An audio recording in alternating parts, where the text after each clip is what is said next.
شوریدہ سرموجے دی ہے بحر رحمت کی تیرے لیکن روانی اور ہے بحر رحمت کی تیرے لیکن روانی اور ہے چاند والوں سے چھپنا ہے پتیرا حسن کا چاند والوں سے چھپنا ہے پتیرا حسن کا در پہ تیرے عاشقوں کی میزبانی اور ہے در پہ تیرے عاشقوں کی میزبانی اور ہے تیری دعوت میں ہے لطف زندگی بے شک فقیر تیری دعوت میں ہے لطف زندگی بے شک فقیر کیف راگی لذت درد نہانی اور ہے کیف راگی لذت درد نہانی اور ہے اس نے ظاہر سے تیرے روشن جہاں میں رنگ و بو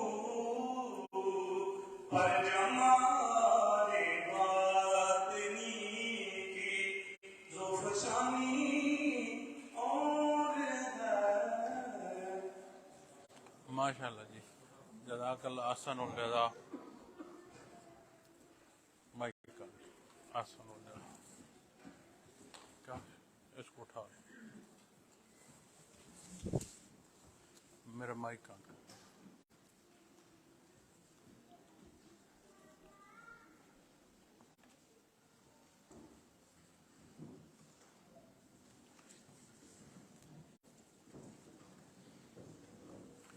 الحمدللہ الحمدللہ الحمدللہ رب العالمین والصلاة والسلام علی حبیبہ محمد وآلہ وصحبہ اجمعین. اما بعد فاعوذ باللہ من الشیطان الرجیم. بسم اللہ الرحمن الرحیم. اتل ما اوحی الیک من الکتاب واقم الصلاۃ ان الصلاۃ تنہی عن الفحشاء والمنکر ولذکر اللہ اکبر واللہ یعلم ما تصنعون. اللهم سبحانك لا علم لنا الا ما علمتنا انك انت العليم الحكيم. مولایا صل وسلم دائما ابدا علی حبیبک من جانت به البصر. انتہائی قابل احترام معزز خواتین و حضرات، السلام علیکم ورحمۃ اللہ وبرکاتہ. اللہ کریم کا احسان ہے، اللہ پاک نے آپ کے درمیان حاضر ہونے کی توفیق عطا فرمائی. الحمدللہ ثم الحمدللہ. ہر فنکشن کا ایک ڈیکورم ہوتا ہے، اس کے ایک انداز ہوتا ہے. تو میں انتظامیہ کی جو ایک سیٹ روٹین ہے اس میں مخل ہوا، لیکن یہ موضوع ایسا ہے کہ جس موضوع میں میری ذات یا مجھے مخاطب فرمایا جا رہا ہے، ان کی عقیدت، ان کا لحاظ، ان کا احترام اپنی جگہ، لیکن جب یہ اظہار میری طرف ہوتا ہے تو مجھے ندامت محسوس ہوتی ہے کہ ہم کمزور اور گنہگار لوگ ہیں. یہ ان کی محبت ہے. اللہ کریم ہمیں ان کی توقعات پر پورا اترنے کی توفیق عطا فرمائے. دوسرا حصہ نعت مبارک پہلے انہوں نے ہدیہ عقیدت جو ہے وہ پیش کر دیا، لیکن جو نعت مبارک میں نے گزارش کی کہ ہدیہ عقیدت جو ہمارے بھائی نے پیش کیا، حضرت رحمۃ اللہ تعالی علیہ بے شمار شعبہ جات کے ساتھ شاعری بھی فرماتے تھے، اور حضرت رحمۃ اللہ تعالی علیہ نے اپنی شاعری کی ابتدا اسی نعت مبارک سے کی تھی، اور یہ وہ کیفیات ہیں جو در اقدس صلی اللہ علیہ وسلم پر حاضری میں آپ نے محسوس کی۔ اگر ہماری تو چونکہ زبان اہل زبان کہہ دینا، چونکہ ہم بولتے ہیں مادری زبان ہے، لیکن اہل زبان کی وہ حقیقت کہ ہم الفاظ کی گہرائی یا اس کا پہلو یا جس درد کا بیان جس انداز سے ہو رہا ہے، یہ بھی ایک بڑا نفیس حصہ ہے، جسے جاننے کے لیے بھی ایک درجے کی شناسائی زبان ذاتی سے بھی درکار ہوتی ہے۔ بہرکیف کیفیات قلبی کو الفاظ و بیان نہیں کر سکتے، لیکن اس نعت مبارک کو سنیے گا، پڑھیے گا، ایک ایک لفظ کو جانیے گا تو سمجھ آئے گی کہ حضرت رحمۃ اللہ تعالی علیہ نے کیسے ایک درد دل جو ہے آپ صلی اللہ علیہ وسلم کے حضور پیش کیا۔ میں نے آیا کریمہ جو تلاوت کرنے کی سعادت حاصل کی ہے، اس میں اللہ کریم نے ارشاد فرمایا ہے، جو کتاب آپ پر وحی کی گئی ہے آپ اس کو پڑھا کیجئے اور نماز کی پابندی کیجئے، بے شک نماز بے حیائی اور بری باتوں سے روکتی ہے، اور اللہ کا ذکر سب سے بڑا ہے، اور اللہ تمہارے کاموں کو جانتے ہیں۔ معزز خواتین و حضرات، زندگی ہوتی ہی مصروف ہے، لیکن آج کے حالات اور آج کی جدت نے اس میں اور تیزی کھڑی کر دی ہے۔ اس سارے تیزی میں ضروریاتی زندگی کی تکمیل اور اس کی دوڑ میں سے آپ نے دین اسلام کے لیے وقت نکالا، اپنے اللہ کے لیے نکالا، اپنے حبیب صلی اللہ علیہ وسلم کی یاد میں آپ کی سیرت پاک سے متعلق موضوع میں نکالا۔ دعا گو ہوں کہ اللہ کریم قبول فرمائے۔ ہمارے نزدیک مصروفیات بہت اہمیت رکھتی ہیں، لیکن جب آپ زندگی کا تجزیہ کریں گے تو ہر گزرتی ساعت جس کا ہم استعمال کر رہے ہیں وہ بڑی قیمت۔ اس لیے at the end of day جب ہم اندازہ کریں گے کہ ہم نے حاصل کیا کیا ہے اور ہم نے کھویا کیا ہے، تو سمجھ آئے گی کہ یہ جو ایک ایک لمحہ زندگی کا میں نے بسر کیا ہے، یہ وہ دولت، ایسی دولت جسے سونا چاندی نہیں خرید سکتا۔ وہ حصے میں نے جہاں بسر کیے ہیں، وہ زندگی کیسی تھی، اس کا حاصل اور اس کا حصول کیا ہے، تو پھر سمجھ آئے گی کہ اللہ کریم کے حکم پہ، اللہ کریم کی محبت میں، اتباع محمد الرسول اللہ صلی اللہ علیہ وسلم میں اٹھایا گیا ایک ایک قدم کتنا قیمتی ہو۔ آپ نے قرآن کریم میں متعدد جگہ نماز کے حوالے سے حکم سنا۔ اللہ کریم کا کلام ہے، ایک بار ارشاد فرما دینا کافی ہے۔ اتنی بار ارشاد فرمانا سمجھ آتی ہے کہ یہ کتنی اہم بات ہے۔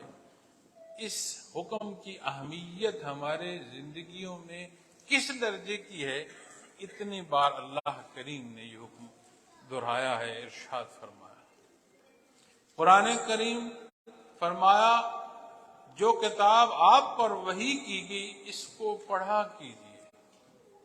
اللہ کریم کا کلام ہر پہلو سے باعث برکت ہے اور اجر و ثواب ہے۔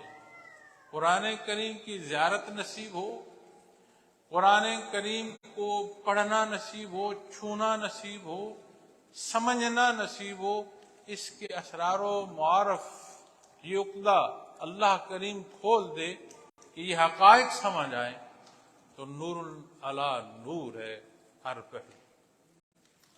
قرآن کریم کی تلاوت آپ صلی اللہ علیہ وسلم کو ارشاد فرمائی جا رہی ہے تو سمجھ آتی ہے کہ اس کی اہمیت آپ کے امتی کے لیے کس درجے کی ہوگی۔ اللہ کا احسان ہے، ہم کمزور ہیں، گناہگار ہیں، لیکن احسان ہے رب کائنات نا کہ اس نے ہمیں نوری ایمان سے نوازا۔ یہ توفیق بخشی کہ ہم مانیں، ہم جانیں کہ یہ کلام ذاتی ہے، یہ بڑا احسان ہے میرے اللہ کا۔ اس احسان کے ساتھ وہ حصہ جو شکر گزاری کا ہے، جب ہم وہاں جائیں گے اس پہلو کو دیکھیں گے تو سمجھ آئے گی کہ یہ جو فرصت زندگی کی، جو ایک ایک لمحہ، جو ایک ایک دن، ماہ و سال میں بسر کر رہا ہوں، اگر اس حقیقت کو سمجھ لوں کہ اللہ کے حکم کے مطابق زندگی بسر کروں تو پھر تو میری زندگی کا ہر پہلو عبادت میں شمار ہو۔ مثلا ہمارے ہاں جیسے ہمارے محترم احباب بیٹھے ہیں، ہماری مائیں بہنیں بیٹیاں بیٹھی ہیں، ہمارے درمیان ہمارے معصوم بیٹھے ہیں، کھیل رہے ہیں، یہ کیا ہے؟ یہ زندگی ہے۔ اس کے بغیر زندگی کا تصور نہیں ہے۔ یہ کل جہان فانی میں یہ مکلف حصہ، یہ خواتین و حضرات، یہ افزائش نسل، بقائے انسانی ہے، اور یہ وہ مخلوق ہے جسے اللہ کریم نے تمام خلق میں بنیادی حیثیت عطا فرمائی۔ سورج اس کی مخلوق ہے، زمین اس کی مخلوق ہے، ہوا اس کی مخلوق ہے، آسمان اس کی مخلوق ہے، یہ جو مٹی کا ایک ایک ذرہ ہے یہ اس کی مخلوق ہے، جس کے سینے سے ہمیں خوراک میسر آ رہی ہے، یہ ساری اس کی مخلوق ہے۔ کبھی غور فرمایا او آسمان کی بلندیوں اور وسعتوں سے جو ستارے سیارے، جو چاند کا پہلو، جو سورج کی حدت، وہاں سے لے کر زمین کی ایک ایک ذرے تک اور اس کے سینے سے پھوٹنے والے ایک ایک پودے تک، ایک مخلوق ایسی ہے جسے ہر پہلو سے ہر مخلوق جس کی خدمت پر مامور ہے۔ کبھی غور کرنا ایسا کیا ہے؟ وہ حصے جو بندگی کی اس نے عطا فرمائے، وہ شان جو اس نے اپنی عبادت کے لیے پسند فرمایا، وہ حصے جو مکلف ہیں جسے اس نے اپنی خواہش دی ہے، راہ کے انتخاب کی جرت بھی دی ہے اور انتخاب بھی دیا ہے، پھر حق عطا فرمایا، تو وہ جو جستجو اس کی محبت میں کرے گا، جو اس کی محبت میں تڑپے گا، یہ وہ بنیادی حصے ہیں جو اس مخلوق کو تمام مخلوق میں مرکزی حیثیت عطا کرتے ہیں۔ تو کلام ذاتی وہ بنیاد ہے معزز خواتین و حضرات، جو زندگی کے ہر حصے کی ضرورت ہے، ہر سوچ کی ضرورت ہے۔ اور قرآن کریم بڑی باریکیاں بیان فرماتا ہے، یہاں تک بیان فرماتا ہے کہ تم اسے نہیں دیکھ سکتے لیکن وہ تمہاری نگاہ کو بھی جانتا ہے، دیکھتا ہے۔ ہم جب نگاہ کے دیکھنے کو کہتے ہیں تو ہمارے نزدیک شاید آئی بال ہو، لیکن اس دیکھنے کی آئی سائٹ کو دیکھو تو میڈیکل سائنس جانچے گی کہ ہاں آئی سائٹ درست ہے یا نہیں، لیکن مالک کل کائنات یہ بھی جانتا ہے کہ یہ جو آنکھ اور یہ جو نگاہ ہے یہ حیا والی تھی یا بے حیا تھی۔ بڑی باریکی ہے۔ اللہ جل شانہ سے کوئی شے بعید نہیں، اس نے احسان فرمایا اور وہ بے نیاز ہے، ہمارے سجدوں کا محتاج نہیں ہے۔ ساری زندگی سجدہ کرتے رہو، اس کی شان میں ایک ذرے کا اضافہ نہیں ہے، اور اللہ نہ کرے ساری مخلوق منکر ہو جائے، کوئی رتی زیاہ نہیں کر سکتی۔ تو اس کا کرم اور احسان ہے، مالک ہے، خالق ہے، رب العالمین ہے، اس نے پیدا فرمایا۔ ایک پیدا ہونا اور اس کی حقیقت سمجھ آ جائے، ساری زندگی ہم سر بسجود رہیں، شکر ادا نہیں ہو سکتا۔ ایک میں نہ ہوتا تو کیا ہوتا، کبھی سوچا؟ نان ایگزسٹنس کو اس نے ایگزسٹنس عطا فرمائی، کبھی سوچا؟ تو جسے ایگزسٹنس عطا فرمائی ہے اسے رہنمائی عطا فرمائی ہے، کبھی سوچا کہ جس نے پیدا کیا، جو اس نے میرے لیے پسند کیا، میں کیا کر رہا ہوں؟ غور کیجئے گا۔ ہمارے معصوم، ہمارے بچے جو ہماری گودوں میں بیٹھے ہیں، ہنس رہے ہیں، پنپ رہے ہیں، ہماری خوشیاں ہیں، ماں باپ ان کی خوراک سے لے کر ان کے مزاج تک ایک ایک حصے کی رہنمائی کرتے ہیں۔ جیسے کوئی چڑیا کسی ایک دانے دنکے کو خوراک اپنی چوزے کو دے رہی ہوتی ہے، ایسے ہی ہر کوئی اپنی اولاد کی نگہداشت کر رہا ہے۔ کبھی غور کیا کہ ہر عمل جو پیرنٹس کر رہے ہوتے ہیں ان کا مقصد اس کی بہتری ہوتی ہے، اور دونوں مخلوق ہیں، دونوں کا سرکل آف لائف وہ بے ناز۔ ہم اپنی اولاد کی بہتری کرتے ہوئے نالاں ہو جاتے ہیں جب ہماری بات نہیں مانی جاتی۔ وہ ایسا بے نیاز ہے کہ ہم تو دونوں مخلوق ہیں، وہ خالق اور ہم مخلوق، ہر شے عطا فرماتا ہے، اور جو کچھ ہم کرتے ہیں اور جیسے ہم رہتے ہیں وہ بیان کرنے کی ضرورت نہیں۔ میں اپنا آپ بہتر جانتا ہوں، آپ اپنا آپ بہتر جانتے ہیں، پھر بھی وہ رب العالمین ہماری ضروریات پوری فرماتا۔ ایک ایک حصے کی تعلیم یہاں سے نصیب ہوگی، جان پاؤ گے کہ میں کون ہوں، مقصد حیات ہے کیا، اور تکمیل مقصد حیات کیسے ہو۔ تو معزز خواتین و حضرات، یہ زندگی بڑی قیمتی ہے، اس کا ایک ایک لمحہ قیمتی ہے۔ تو جب اللہ کریم فرماتے ہیں وَأَقِمِ الصَّلَاةَ، اور نماز کی پابندی کیجئے، تو کتنی بار فرمایا گیا نماز کا حکم، کبھی غور کیا؟ اچھا، جب نماز کی ادائیگی کی بات آتی ہے، یقین مانے نور ایمان ہماری ضرورت ہے، عبادات ہماری ضرورت ہے، معاملات میں جو حقوق و فرائض کی تقسیم ہے یہ ہماری ضرورت ہے، ہماری زندگی کو خوشگوار بنانے کا سبب ہے، اور صرف یہاں نہیں، ابدی کامیابی جہاں ہم نے ہمیشہ رہنا ہے، یہ راستہ ہمیں اس کامیابی تک لے جاتا ہے۔ لیکن جب بات عمل کی آتی ہے اور عبادات کی آتی ہے، عبادات میں فرائض اور فرائض میں نماز کی آتی ہے، کبھی غور کیا؟ دوست آ گئے ہیں اس لیے نماز رہے گی، آج مصروف تھا اس لیے نماز رہے گی، آج طبیعت جو ہے وہ درست نہیں ہے، خراب ہے، حالانکہ میڈیکل سائنس میں اسے کوئی نام نہیں دیا جا سکتا کہ یہ طبیعت خراب ہے، اسے کیا نام دیا جائے، اور کچھ نہیں رہتا، نماز رہے۔ اور اللہ کریم نے اتنی بار نماز کو ارشاد فرمایا۔ نور ایمان وہ حیات بخشتا ہے قلب کو کہ جب دست بستہ اس کے حضور پیش ہوتا ہے، تو کبھی غور کیا ہے کسی کورٹ میں پیش ہوتے ہوئے ہماری جو اکثریت ہے، وہ جو یہاں سفر کر کے آئے، یہاں رہنا اختیار کیا، اس رہنے کے کاغذات کی تکمیل کے لیے بھی کہیں نہ کہیں پیش ہونا پڑتا ہے،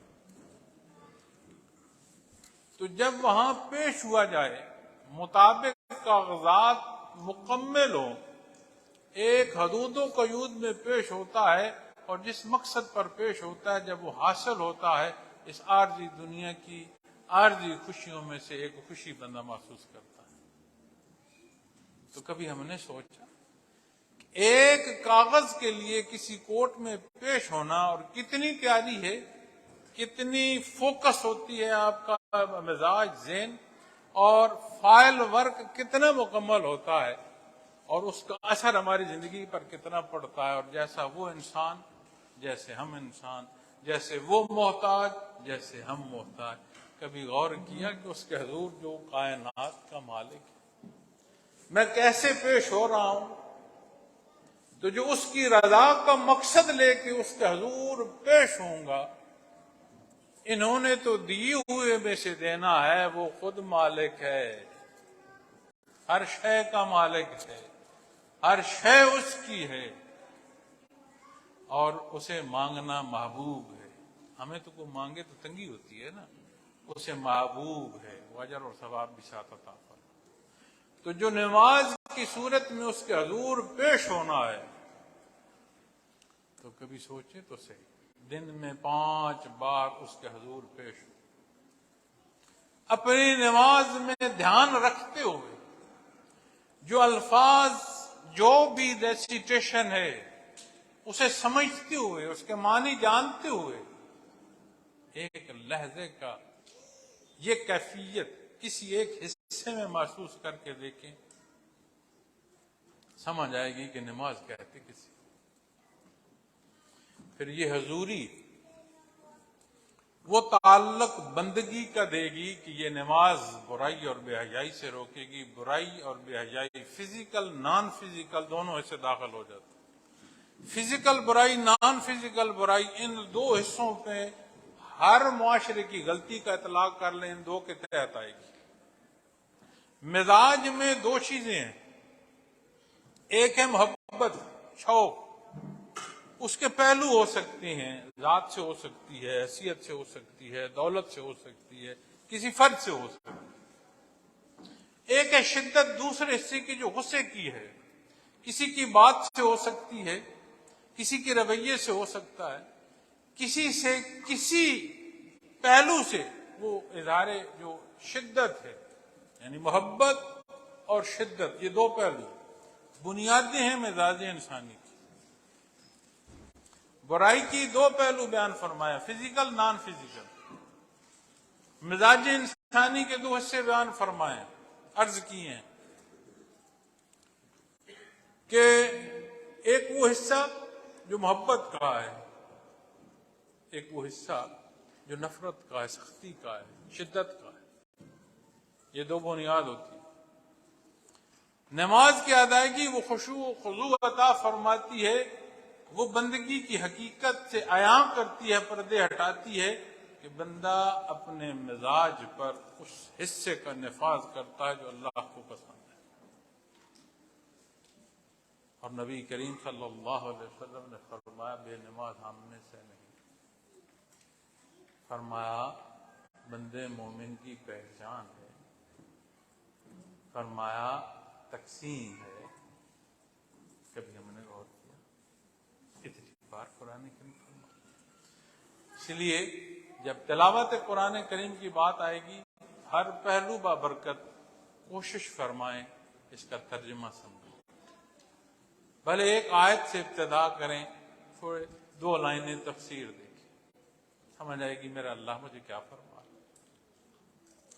نماز ادا کرنے جائیں، غور فرمائیں اگلی نماز تک ہوں یا نہیں ہوں۔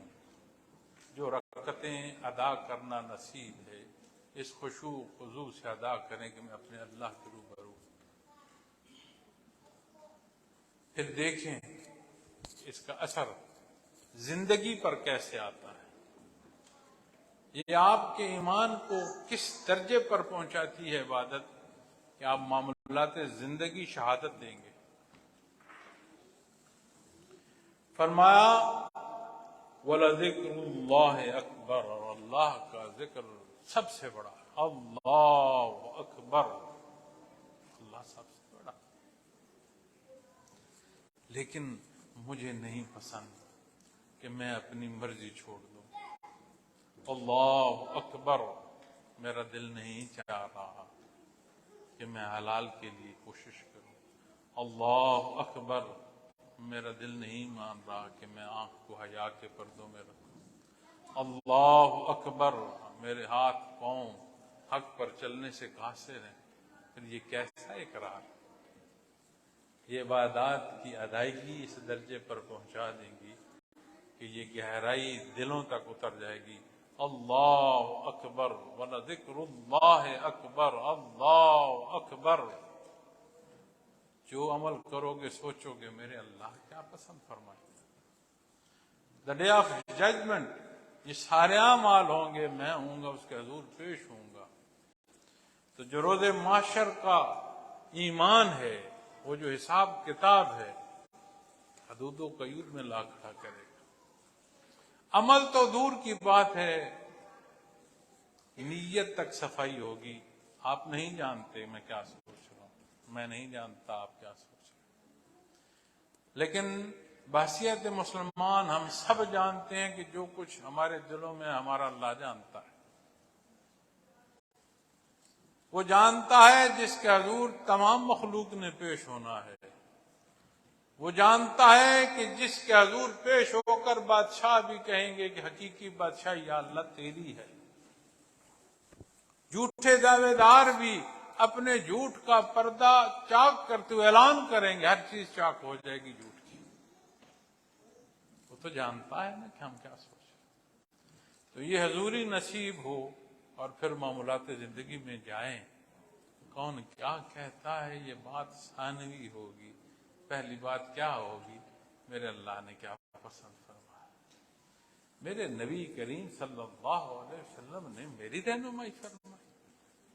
آپ نے ایک ایک عمل اختیار فرما کر میری رہنمائی فرمائی۔ اس جہان فانی کی شب و روز میں اتنی تکالیف آپ نے اٹھائی کہ مجھ گنہگار تک وہ حق پہنچے جو میرا اللہ میرے لیے پسند فرما رہا ہے۔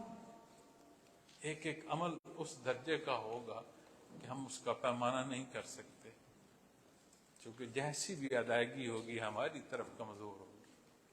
عطا کی باری آئے گی تو مالک تو اپنی ذات اور اپنی حیثیت سے عطا فرمائے گا، ہم کیا اور ہمارے رکوع سجود کیا۔ لیکن یہی نسبت جب مالک کی طرف جائے گی، اللہ رب العالمین کی طرف جائے گی، تو عطا فرمائے، اپنی شان سے عطا فرمائے۔ معزز سامعین کرام، جب ذکر کی بات کریں گے، تلاوت قرآن ذکر، نماز ذکر، سنت نفل ذکر، کلام اچھا ذکر، تسبیحات ذکر، اب اس کے حصے ہیں۔ پہلا حصہ آتا ہے جسے ہم بالعموم دیکھتے ہیں، وہ عملی ذکر ہے، جس میں ہر عمل صالح عمل اپنے اپنے درجے میں داخل ہوگا۔ دوسرے حصے میں بات لسانی اذکار کی آتی ہے جسے آپ تسبیحات کہتے ہیں۔ پھر تیسرے حصے میں جہاں ابنڈنس ریمبرنس کی بات آتی ہے اسے ذکر خفی کہتے ہیں، وہ نہاں خانے سے اس کی یاد۔ جب اللہ اللہ نصیب ہو تو پھر وہ کیفیت اور وہ حضوری کہ روح برو ہونا احساس کر دیتا ہے۔ ہم تو دیکھتے ہوئے اندھے ہیں، لیکن کبھی کسی نابینا سے ملاقات ہو تو خیال کیجئے گا وہ نہ دیکھتے ہوئے آپ کو اپنے روبرو محسوس کرے گا۔ مجھ جیسے تو دیکھتے اندھے ہیں، لیکن جسے ظاہراً بھی نظر جس کی کام نہیں کرتی، نابینا ہو، آئی سائٹ ایشو ہو، دیکھیے گا کہ آپ اس کے روبرو ہوں گے، آپ کلام نہ بھی کریں، آپ وہاں بیٹھے ہوں گے، آپ کے ہونے کو وہ نابینا دیکھ رہا ہوگا، حالانکہ دیکھتا نہیں ہے۔ آپ کے ہونے کو نابینا دیکھ رہا ہے نابینا۔ تو نور ایمان وہ طاقت بخشتی ہے کہ مخلوق میں جرت نہیں ہے کہ اللہ کو دیکھ سکے، لیکن یہ پھر دیکھتا ہے، ایک ایک عمل میں دیکھتا ہے، ایک ایک سوچ میں دیکھتا ہے کہ میں اپنے اللہ کے روبرو۔ جب یہاں بات آتی ہے کیفیات محمد رسول اللہ صلی اللہ علیہ وسلم، جب یہ گناہگار اور گناہوں سے اٹے قلوب انہیں صفائے قلب نصیب ہو اور انہیں رخ نصیب ہو اطاعت محمد رسول اللہ صلی اللہ علیہ وسلم کا، انہیں تڑپ نصیب ہو کہ اللہ کی رضا اور اس کا قرب درکار ہے، تو پھر یہ دیکھ سکتا نہیں ہے لیکن دیکھتا ہے۔ پھر نور ایمان اس درجے پر پہنچاتا ہے کہ پھر اپنے اعمال کو وہ یہیں جانچ رہا ہوتا ہے۔ فرمایا واللہ یعلم ما تصنعون، اور اللہ تمہارے کام کو جانتے ہیں، یعنی دیکھ رہے ہیں، جو کچھ تم کر رہے ہو وہ جانتے بھی ہیں، وہ دیکھ رہے ہیں، علیم بھی ہے، خبیر بھی ہے۔ معزز سامعین کرام، میں تلاوت کر رہا تھا تو تلاوت کرتے ہوئے آج کی جو تلاوت تھی اس میں یہ آیات کریمہ بلکہ کل کی تو بے شمار بیانات ہوتے ہیں، بے شمار تقاریر ہوتی ہیں، اور یہ کہنا کہ ہاں جائیں تقریر کرائیں، یہ کہنا اور بات ہوتا ہے، اور ہر موضوع پر آ کر پھر ایک نئی تقریر کرنا اور پھر اس تقریر کا لائیو جانا اور پھر اس کا ریکارڈ ہونا، اور اس کے ریکارڈ کے حصے میں سے جب کوئی چاہے اسے ایک نئی بات ملے، یہ کہنا اور بات ہے اور اس میں سے گزرنا پھر اور بات ہوتی ہے، وگرنہ ریپیٹیشن آنا شروع ہو جاتی ہے۔ تو یہاں اس محفل سے میں تو بات ہوگی، یہی بات اگر یہیں دہرائی جاتی رہے تو جو کچھ سنیں گے، جو کچھ ریکارڈ سنیں گے، جس کے سامنے تحریر آئے گی اس کے سامنے تو بے شمار ریپیٹیشن ہے۔ تو بجائے ریپیٹ ہونے کی موضوع کو دیکھتے ہوئے جب دیکھیں تو میں پھر دیکھتا ہوں، اکثر ساتھیوں سے آن لائٹر نوٹ بھی کہتا ہوں کہ اچھا آج تقریر آ رہی ہے، کیا تقریر کی جائے؟ تو جب تلاوت کرتے ہوئے ان آیات پر آیا تو میں نے کہا ایسا خوبصورت اللہ کریم نے بیان فرمایا۔ ایک بات آتی ہے کہ کیسے ممکن ہو، لوگ مجھ سے سوال کرتے ہیں، مجھ گناہگار سے سوال کرتے ہیں کہ کوئی طریقہ بتائیں کہ ہماری نماز پوری ہو، طریقہ بتائیں ہمارے اعمال صالح ہوں، ہمیں ذکر نصیب ہو، اللہ نصیب ہو، ہمیں حب نصیب ہو، ہم غلطیوں سے بچیں۔ سوال کرتے یہ کیفیت بیان کرتے ہوئے جب تلاوت کے اختتام پر پہنچا تو جو آیا کریمہ تھی وہ یہ تھی، والذین جہدوا فینا لنہدینہم سبلنا وان اللہ لمع المحسنین۔ اللہ فرماتے ہیں اور جو لوگ ہمارے لیے مشقت برداشت کرتے ہیں ہم ان کو اپنے راستے دکھا دیں گے۔ یعنی قرآن کریم فرما رہا ہے کہ کوئی طالب ہے، یعنی قرآن کریم فرما رہا ہے کسی کو طلب ہے، کسی کو اپنے اللہ سے بندگی کا رشتہ درکار ہے، چاہتا ہے، تو جب یہ بات ہوگی یہاں وہ چاہے، اس نے فرمایا لَنَهْدِيَنَّهُمْ سُبُلَنَا، میں اسے راستہ نہیں راستے عطا فرما دیتا ہوں۔ یعنی جو فیصلہ یہاں درکار ہے بات وہیں تک ہے، جب یہ فیصلہ کرو گے تو یہ جو سوال کب کیسے کیوں یہ ختم ہو جائیں گے، اللہ کریم سبب عطا فرما دے۔ تڑپ میں بھی ترقی نصیب ہوگی اور تکمیل کے لیے ذرائع جو ہیں وہ بھی نصیب ہوتے چلے جائیں گے۔ وَإِنَّ اللَّهَ لَمَعَ الْمُحْسِنِينَ، اور فرما بے شک اللہ خلوص والوں کے ساتھ ہیں۔ دیکھو درد دل کی بات، اللہ خلوص والوں کے ساتھ محسن، اور احسان کو جب حدیث مبارک میں دیکھو گے تو حدیث جبرائیل میں فرمانا ان تعبد اللہ کانک تراہ فإن لم تکن تراہ فإنہ یراک۔ فرمایا اللہ کو دیکھ کر عبادت، اگر اس درجے کا ایمان نہیں ہے تو اس درجے کا تو درجہ احسان ہو کہ میرا اللہ مجھے دیکھ رہا ہے۔ اللہ کریم کو پسند ہے۔ اور قرآن کریم میں شیطان مردود نے اقرار کیا، کتنا انکار کیا سجدے کا، انکار کیا سجدے کا، لیکن خلوص کے ساتھ جو رجوع اللہ اس کا اقرار کرنے کے بغیر چارہ نہیں، وہ بھی کیا اٹھا، یا اللہ تیرے خلوص والے بندوں کا میں نہیں کچھ بگاڑ سکتا۔ آیت ہے قرآن کریم۔ تو دعا گو ہوں اللہ کریم ہمارا یہ مل بیٹھنا قبول فرمائے۔ میں کوشش کرتا ہوں آسان الفاظ ہوں، لیکن کئی دفعہ وہ بات اور اس بات کا وزن ایسا ہوتا ہے پھر بھی موضوع نہیں لگتے الفاظ، لگتا ہے الفاظ چھوٹے ہیں اور یہ موضوع بڑا ہے۔ پھر ہماری ینگ جنریشن ہے، ہمارے بچے ہیں، میں ضرور درخواست کروں گا آپ سے، اگر آپ نے محسوس کیا ہو کہ جو بات میں نے کی ہے، جسے آپ نے اتنا وقت سننا گوارا کیا ہے، تو پھر اسے اپنی اولاد کو ضرور ٹرانسلیٹ کریں۔ یہ نکات، یہ باتیں اپنی اولاد کو ضرور بتائیں۔ آج کی یہ جو زندگی ہے اور یہ جو تیزی ہے، عجیب تیزی ہے، جس میں ہم اپنا وجود کھو رہے ہیں۔ عجیب تیزی ہے کہ جس میں ہم وجود کھو رہے ہیں۔ کیسے؟ غور کیجئے گا، کسی کو اپنا ہوش نہیں۔ باڈی کولیپس کرتی ہے تو سمجھ آتی ہے کہ فلاں باڈی پارٹ جواب دے گیا ہے، کہ وہ خوراک، وہ دوا، وہ ضرورت، ہوش نہیں۔ بڑی تھوڑی عمر میں جو بڑھاپے کا یا کمزوری کا غلبہ ہو جاتا ہے، کبھی غور کیا؟ ہم ایک گھر میں رہتے ہیں، ہم سے کو پوچھے اتنی تگ و دو کیوں کر رہے ہو، ہم کہتے ہیں بال بچے کے لیے کر رہے ہیں، اہل خانہ کی بھلائی کے لیے، اپنی اولاد کو سنبھالنے کے لیے۔ کبھی غور کیا کہ ہم کیا سوچ رہے ہیں اور ہمارے بچے کیا سوچ رہے ہیں؟ ذات کو دیکھو گے تو جھٹکا لگے گا، گھر کو دیکھو گے تو مزید جھٹکا لگے گا کہ وہ گھر جس میں ہم رہ رہے ہیں، ہم اکٹھے رہتے ہوئے اکٹھے نہیں ہیں۔ جن کے نام پر دعویٰ ہے کہ میں ان کے لیے کر رہا ہوں، وہی نہیں رہے، تو پھر ہم نے کیا حاصل کیا؟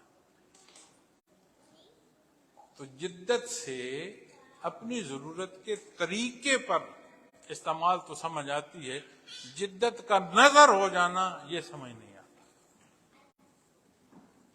بچوں کی تربیت، کبھی غور کیجئے گا، ہمارا ایج گروپ ابو 50، غور کیجئے گا کہ ہمیں کچھ اقدار اپنے پیرنٹس سے نصیب ہوئی ہیں، ہمارے بچوں کو ہو رہی ہیں۔ وہ قدریں جو ہماری تھیں، جو دین کے تحت تھیں، جو اللہ اور اس کے حبیب کی پسند کے مطابق تھیں، جو ہمیں سادے سادے الفاظ میں بزرگ بولتے تھے بیٹھے، جن کے پاس بیٹھے تھے، وہاں سے سیکھتے تھے، آج ہم سے آگے جا رہے ہیں۔ تب ہم پاس بیٹھتے تھے، آج ہم پاس ہو کے پاس نہیں ہیں۔ تو ذات دیکھیں، پھر اپنا گھر دیکھیں۔ اسے انتہائی توجہ کی ضرورت ہے۔ مجھ سے میرے وجود کا بھی پوچھا جائے گا، مجھ سے اہل خانہ کا بھی پوچھا جائے گا، مجھ سے میری اولاد کی تربیت کا بھی پوچھا جائے گا، اور میں سارے جہان کو ڈسکس کرتا ہوں سوائے اس کے۔ کبھی غور کیا؟ تو یہ وہ موضوعات ہیں جو غور طلب ہیں۔ یہ زندگی ایسی نہیں ہے جیسے وہ کہتے ہیں نا ریسٹارٹ کر لیں، یہ فار ونس ہے۔ تو جو نتائج ہیں ان کا انحصار اس پر ہے۔ ہم اپنے اللہ کی طرف سوچتے ہیں، جب ہم ایسے سوچتے ہیں جب ہم آپس میں ایک دوسرے کو سوچ رہے ہیں، جیسے دوست ناراض ہو گئے، جیسے اپنا بڑا خفا ہو گیا، جیسے کوئی راضی ہو گیا۔ سارے جہان کے گناہ جمع کر دو تو اللہ کریم کی رحمت سے بڑھ جائیں گے۔ تو جب اس طرف دیکھو تو وہ دیکھو جو قرآن دکھا رہا ہے، ایسے دیکھو جیسے نبی کریم صلی اللہ علیہ وسلم فرما رہے ہیں، تو سمجھ آئے گی ساری زندگی غلطیوں سے اٹی پڑی ہو، خلوص سے اس کے حضور حاضر ہو جائیں، وہ معاف فرما دیں۔ حدیث شریف میں دیکھ رہا تھا، قیامت کے واقعات میں ایک واقعہ آپ صلی اللہ علیہ وسلم نے بیان فرمایا ایک شخص کا حساب ہو رہا ہوگا، حکم جاری ہوگا کہ اس کے صغیرہ گناہ پیش کیے جائیں، کبیرہ نہیں، چھوٹے گناہ پیش کیے جائیں، اور وہ سکتے میں کھڑا ہے۔ وہ گناہ پیش ہوں گے اور وہ غفور الرحیم فرمائے گا اس گناہ کو بھی معاف کیا، اس کے بدلے تجھے نیکی عطا فرمائی۔ ایسے گناہ پیش ہو رہے ہوں گے، اللہ غفور الرحیم معاف فرما رہا ہوگا۔ آخر وہ کہہ اٹھے گا، نبی صلی اللہ علیہ وسلم یہ فرماتے ہوئے مسکرا دیے، آخر کہہ اٹھے گا یا اللہ میرے تو اور بھی گناہ ہیں، یعنی اتنوں کے بدلے اتنی بھلائی مل رہی ہے تو مجھے تو اور معافی ملے گی، اور بھلائی ملے گی۔ آپ مسکرا دیا، آپ نے فرمایا وہ کہہ اٹھے گا یا اللہ میرے تو تو اور بھی گناہ. غفور الرحیم. یہ رخ نصیب ہو. اور میں دعا گو ہوں کہ اللہ ہمیں ہدایت دے، ہمیں توفیق دے کہ ہم عمل صالح کریں، اختیار کریں. ہمیں توفیق دے کہ اپنے گھروں کو ہم سنبھال سکیں، اپنی اولاد کو ہم سنبھال سکیں، ان کی اچھی نگہداشت کر سکیں. اللہ ہمیں ان کی خوشیاں دیکھنا نصیب فرمائے. اللہ یہ جہان فانی کی تلخیاں جو ہیں ان سے محفوظ رکھے. لیکن ہر بات میں ایک بات ہم سمجھتے ہیں کہ بھوک کھانے سے مٹے گی، پیاس پانی سے مٹے گی، سفر قدم اٹھانے سے طے ہوگا. تو یہ سمجھنا ضروری ہے کہ جو عمل صالح ہے اس کا اقرار ہی کافی نہیں، اقرار کے ساتھ عمل کا اختیار کرنا بھی لازم ہے. اللہ کریم توفیق عمل عطا فرمائے. سلسلہ عالیہ کے حوالے سے آپ کے سامنے جو تعارف پیش ہو رہا تھا حضرت مولانا امیر محمد اکرم امان رحمۃ اللہ تعالی علیہ کے حوالے سے، تو جو سلسلہ عالیہ ہے نقشبندیہ ویسیہ ہے، اس میں کوشش کی جاتی ہے کہ لوگوں کو یہ تصوف، یہ باطنی حصہ، اس کی تربیت دی جائے. اور حدیث شریف میں جسے درجہ احسان فرمایا گیا ہے کہ بندہ اپنے اللہ کے حضور سر بسجود ہے اور اسے دیکھ رہا ہے، اور اگر یہ درجہ نہیں ہے تو اس درجے کا ایمان تو ہو کہ میرا اللہ تو مجھے دیکھ رہا ہے. یہ وہ اصول ہے درجہ بدرجہ جو اللہ کی یاد سے نصیب ہوتے ہیں. اور معزز خواتین و حضرات، پانی کا قطرہ پتھر پر گرانا شروع کر دو تو پتھر کے سینے میں آہستہ آہستہ سوراخ ہونا شروع ہو جائے. تو جب بندہ مومن کو اللہ کا نام لینا نصیب ہو تو اللہ اللہ کی تکرار اس کے قلب پر کوئی اثر نہیں کرے گی. لیکن یہ وہ باتیں ہیں جو کہنے سننے سے پلے نہیں پڑتی، جو لکھنے سے، پڑھنے سے، تقریر سے، سماعت سے یہ نہیں سمجھ آتی، اسے اختیار کرنا پڑتا ہے. تو جو بنیادی سبق ہے وہ میں عرض کر دوں گا، آپ اسے اختیار فرمائیے. اپنے آپ کو دیکھیں، اپنی زندگی کے معاملات کو دیکھیں اور قرآن و سنت کے احکامات کو دیکھیں. جتنا اللہ کو یاد کریں گے اتنا فرق مٹتا جائے گا اور مطابقت نصیب ہوگی. تو پہلا سبق لطیفہ قلب، سانس کے ساتھ ذکر کیا جاتا ہے، اسے فاس انفاس بھی کہتے ہیں. اور یہ جو طریقہ ذکر ہے معزز سامعین کرام، یہ مینز میں سے ہے. جیسے تسبیح پڑھتے ہوئے کوئی لکڑی کی تسبیح پڑھتا ہے، کوئی پتھر کی. تو سانس آئے تو خیال فرمائیں، خیال سے کہ لفظ اللہ سانس کے ساتھ دل میں اترتا ہے. سانس خارج ہو تو خیال فرمائیں لفظ ہو دل پر باہر سے ضرب کرتا ہے. سانس کے ساتھ خیال میں ذکر ہے یہ اللہ. قبلہ رخ بیٹھیے، 2 منٹ کیجئے، کوشش کیجئے 1 منٹ ہو روز. سوال ختم ہوں گے، راستے کا تعین اور اس کا چلنا آسان ہوگا، اور وہ راستہ اور تعین قرآن و سنت کے تحت ہوگا.